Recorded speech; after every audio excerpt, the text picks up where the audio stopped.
Susa literatura argitaletxean 30 urtean izan naiz editore, 1988an hasi eta 2017ko abendura arte. Ordurako, noski, editoriala eginea antolatua prestatua zegoen, eta nire aurretik Josu Landa izan zen arduraiek zituena. Susa argitaletxearen hastapena literatura aldizkari batetik abiatzen da. 1989ko abenduan argitaratu zen literatura aldizkari baten lehen alea, Susa izenarekin, eta literatura aldizkari bat izan zen 83 arte. Orduan hasi ziren liburuak argitaratzen. Zein da horren historia? Literaturzale batzuek egindako aldizkari bazen eta halako batian, han jarduten zuten batzuek Argia astekarian hasi ziren lanean. Eta Argia astekarian lanean zirela eta argitaletxe bat egitea bururatu zitzaien, eta 83an Argia astekariaren azpiegituraren baitan, estrukturalki behintzat, han sortu zen Susa, 83an. Ni aldizkarian lan egitera hurbildu nintzen 85ean, eta liburuagia egiten ari zirela, 88an esan zidaten, zure txanda da, nik behin nuen buruan izan editore izan nintekeenik ere. Baina, Susa literatura aldizkari hura egiten zuten haiek esan zidaten, ez duk pentsatuko testuak idaztea denik literatura. Harrituta gelditu nintzen, noski. Ze testu literarioa da literatura berez. Baina, klaro, baditu bere soporteak, kasu honetan aldizkaria zen, baina baita ere liburua izan liteke, eta soporte horietan esan dezagun etzaten da edo pausatzen da testu literarioa, eta haiek konstruitu egin behar dira, eta horrek azpiegitura bat edukitzea eskatzen du, eta azpiegitura horretan lan egin behar da, eta halaxe hasi nintzen, haiek eskatuta literatura aldizkari hartako testuak eta ordenadorera sartzen, maketazio posibleak proposatzen, eta orduan hasi nintzen literatura aldizkari hartako editoretza lanak egiten. Eta pixkanaka etorri zen liburura ere jauzi egite hori. Izan ere, editore bat, nire ustez, zer da idazle baten laguntzailea, eta editore bat nola konstruitzen da idazleekin harremanetan. Eta nik nola ikasi dut editorea izaten, idazleen gandik ikasi dut. Idazleek, nik uste dut ematen diotela editoreari balioa, nahiz eta batzuek pentsatzen duten editoreek formatzen edo konstruitzen dituztela idazleak, edo bildumak, edo editorialen nortasunak editoreek markatzen dituztela, eta ez. Nik uste dut idazleek eurek konstruitzen dutela editorial baten identitatea eta nortasuna, are gehiago baita editorea berarena ere. Nik nire editore lanean hartu ditudan ardurak izan dira, esan dezagun, idazleari bere testuarekin laguntzeko momenturainokoak, eta gero erabaki, esan dezagun, estetiko gutxi batzuk. Demagun tipografia kontuak, edo nori eskatuko portadak egitea, eta halako gauzak. Susa sortu zen nire ustez, edo filosofia honekin eta da. Idazleek tresnak behar dituzte beren lanak publikatzeko, eta editorial bat hain zuzen horixe da, tresna bat. Bada proiektu kultural bat, noski, kasu honetan proiektu esklusiboki literarioa esan dezagun, baina horretarako tresna batzuk behar dira.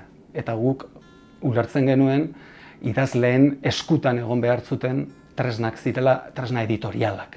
Eta beti ikuspegi horrekin funtzionatu dugu gure egiteko moduetan. Literaturan esaten da estiloa dela, importanteena, ez? Nik uste dut argitaletxe batean ere, importanteena dela estiloa. Estiloari deitzen diot egiteko modu bati, ez? Italianoek esaten duten bezala, ez? Manera hori, ez? Eta Susaren estiloa izan da beti, idazlearen gandik oso gertu egotekoa, idazleari konpainia handia egitekoa, publikatzerako orduan, eta bere aldeko tresnak ipintzea. Ez bakarrik liburu bat formatzeko momentuan, baita ere bere zabalkunderako, bai egile eskubideen traturako, kontratuak egiteko modurako, eta holako gauzetarako estilo bat sortzea izan da Susaren ahalegin nagusia. Susaren historiak inprenta batekin lotura modu bat badu. Eta da argiak antza inprimategia sortu zuenez eta Susaren liburuak sortu berriko antza inprimategien egiten hasi ginen, eta nik beti egin izan dut lana 30 urtean ez, antza sortu zenetik ona, 25 urte bai behintzat. Ondoren, esan dezagun garai azkeneko hauetan, inprimategi diferente eta berriak ere baliatu izan dira, ze inprenta tradizionalaz gainera, orain ezagutzen dugu inprenta digitala esaten dana, eta zerbitzu onak ematen ditu berrargitalpenak egiteko. Susaren politika beti izan da, ez dadin titulorik ahitu eta gero, agortu eta gero, deskatalogatuta gelditu. Orduan, Susak publikatutako liburu guztien, ale guztiak, zerbitzagarri dira momentu honetan. Eta hori posible egin izan du inprenta digitalak. Susa argitaletxeak beti publikatu du, euskeraz eta euskeraz bakarrik. Hori izan da bere egitekoa, eta bere egitekoaren barruan beti izan baita euskal idazleen liburuetan arreta berezia ipintzea. Itzulpen gutxi egin izan zituen lehen, orain gehiago egiten ditu, munduko poesia kaierak abiatu zuenetik, baina itzulpena ez da izan sekula Susaren lana. Beraz, Susa euskal sortzaileekin lanean ibili da, eta euskeraz jardun dutenekin, beraz. Ez da gure burutik sekula pasa espainolez argitaratzea, edo frantsesez, are gutxiago ingelesez, eta horrela. Susak beti pentsatu izan du, ez lukeela sekula argitaratu behar, ondo egin dezakena baino gehiago. Eta aldi berean ere, beti pentsatu izan du, estruktura txiki bat eta aldi berean oso flexiblea eduki behar duela, salmentak goraberatsuak direnean, soldatak direla edo inprimaketa gastuak direla, eta holako gastuak ondo enkajatzeko esan dezagun. Horregatik, Susak beti gutxi publikatu du, oso aukeratua publikatu du, eta urtean bataz beste 10 liburu publikatzeko joera izaten nuen nik. Dirulaguntza haiek sostengu baziren, baina liburuak saltzetik atera behar izan du bere burua aurrera Susa argitaletxeak. Eta orduan, gure produkzioa ez da izan sekula industriala. Askotan hitz egin izan da argitalpengintzagatik, kulturaren industriako parte dela, baino guk, industria baino, nik esango nuke nik nire burua ikusten nuela laborari bezala, nekazari bezala. 80etan, 83tik, nik esango nuke 89ra edo egile eskubiderik ez zuela Susak pagatzen, ez zuen pagatzen ahal, eta liburuak egitetik eta komerzializatzetik jasotzen zen dirua, liburu gehiago egiteko zen eta azpiegiturazko gastuak ordaintzeko zen. Baina 80en bukaeran, 80etako hasieran bestela, ez dut oso ondo gogoan, egile eskubideak ordaintzen hasi ginen. Eta guretzat egile eskubideak nola ordaindu behar genituen eta nolako kontratuak eta tratuak egin behar genituen idazleekin oso importantea izan zen. Konturatu ginen, gure inguruko argitaletxe guztiek orrialde mordo bateko kontratuak sinarazten zizkiela idazlei. Orrialde asko zituzten. Eta klausula mordo bat zituzten. Eta kontratu haietan oso luzerako hartzen ziren gainera eskubideak eurentzat. Eta, Susak pentsatu zuen, nola egin zezakeen ahalik eta gehien kontratua izan zedin laburra, ulergarria eta ez editorialen aldekoa, baizik eta idazlearen aldekoa. Orduan, Susaren edizio kontratuak orrialde bakarrekoak dira, klausula bakarrik ditu, tratua izaten da edizio bakarrerako, eta bigarren bat, hirugarren bat, laugarren bat egin behar izan ezkero berritu egin behar izaten dira kontratuak, eta orrialde bakarrean kabitzen diran hoietan sartzen da, 10% izango dela, salmentaren liburu baten prezioaren 10% izango dela idazlearentzat. Hala egiten da, oroar, esan dezagun hemen gertu, Espainian, Italian, Frantzian, hola egiten da, eta Euskal Herrian ere hola egin izan dira, beti 10% ordaintzea.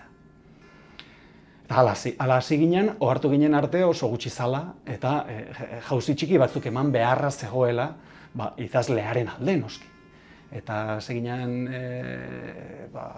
gutxi xamarrera, 5 urteren buruan edo, 12,5 eraino emendatzera. Eta gaur da eguna, Susak 15% ordaintzen duela.